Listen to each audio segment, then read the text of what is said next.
and welcome back to our channel. In today's video, I will show you how to share Microsoft Word file and Messenger.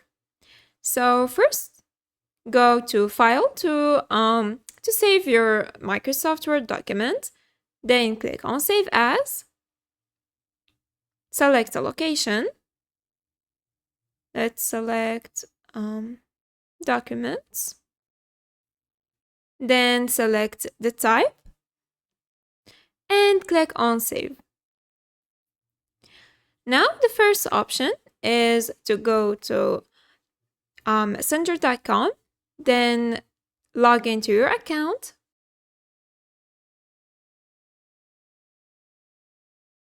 Select the conversation where you want to send your document. Then click on this icon here, on the picture icon, and search for your document. Select it, then click on Open.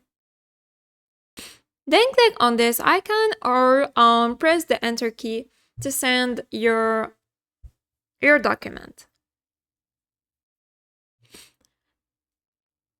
The second option is to go to the Messenger app and log into your account.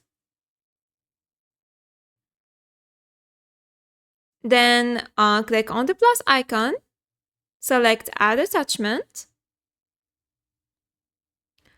look for your document, select it, then click on Open. And you can type a message with the document, then click on the send icon to send the message. And that's it. I hope this video was helpful. Thanks for watching. Goodbye.